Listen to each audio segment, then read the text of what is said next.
RS enterprises and इलेक्ट्रॉनिक्सचे भव्य उद्घाटन सोहळा उत्साहात संपन्न। तंत्रज्ञानाच्या युगात आधुनिक इलेक्ट्रॉनिक्सच्या नव्या दालनाचे उद्घाटन नाशिक रोड परिसरात करण्यात आले। आरएस एंटरप्राइजेस अँड इलेक्ट्रॉनिक्स या प्रतिष्ठानाचा उद्घाटन सोहळा रविवार दिनांक 31 ऑगस्ट 2025 रोजी सायंकाळी 6 वाजता मोठ्या उत्साहात पार पडलाय। घरगुती व कमर्शियल आटा चक्की तसेच इलेक्ट्रॉनिक्स होलसेल भावात मिळण्याचे हे ठिकाण असून शॉप नंबर 4 नंदन मेडिकल शेजारी बादशहा हॉटेल समोर नाशिक रोड या ठिकाणी उद्घाटन सोहळा उत्साहात संपन्न झालाय। प्रतिष्ठानाचे मालक राहुल मगर, रोहित मगर, मधुकर मगर, संदीप मगर, वैभव मगर, रोशन मगर, अभि मगर आणि यश मगर यांनी उपस्थित मान्यवरांचे पारंपरिक स्वागत करून आदरातिथ्य केले आहे। कार्यक्रमाला राजकीय आणि सामाजिक क्षेत्रातील अनेक मान्यवरांनी हजेरी लावली। यात माजी खासदार हेमंत गोडसे, आमदार सरोजताई आहेर, शिवसेना नेते योगेश भोर, शिवसेना जिल्हा प्रमुख शिवाजीराजे भोर, निर्मलाताई मगर, माजी अध्यक्ष शिवसेना समिती संतोष वाघचौरे, मच्छिंद्र गोडसे, दत्ता भालेराव, रवी थोरात, अनिल पवार, सुरेश क्षीरसागर यांचा समावेश होता।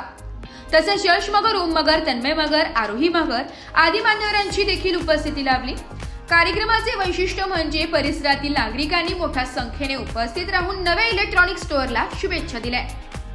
प्रतिष्ठानामध्ये विविध प्रकारचे आधुनिक इलेक्ट्रॉनिक साहित्य आणि उपकरणे उपलब्ध असून ग्राहकांसाठी उत्कृष्ट सेवा देण्याचा निर्धार मालक मंडळींनी व्यक्त केलाय। नमस्कार। नाशिक रोडमध्ये आपली 33व्या शाखेचं उद्घाटन सोहळा पार पडला आहे। त्या सोहळ्यासाठी उपस्थित मान्यवर हेमंत आप्पाजी गोडसे, विद्यमान आमदार सरोजताई आहेर यांच्या हाती आपण शुभ हस्ते शॉपचं ओपनिंग केलं आहे। तरी आपला शॉप हे जे आहे हे सर्व आटा चक्की मशिनरी व इलेक्ट्रिक याचं असून सर्वांनी अवश्य भेटतं। आपल्या शॉपचं नाव RS enterprises Nashik road. Main जी शाखा आहे आपली ही नाशिक रोड दत्त मंदिर ठिकाणी या ठिकाणी आहे। तिथं आपलं कंपनी आउटलेट पण आहे। दुसरी जी शाखा आहे आपली नाशिक पंचवटी मालेगाव स्टँड येत आहे आणि या तिसरी आता आपण नाशिक रोडमध्ये चालू केलेली आहे। आपल्याकडे सर्व वस्तूंवर सर्व प्रकारचे फायनान्स सुविधा उपलब्ध आहे, तर सर्वांनी अवश्य भेट द्या। ब्युरो रिपोर्ट, नाशिक लोकशाही न्यूज, नाशिक।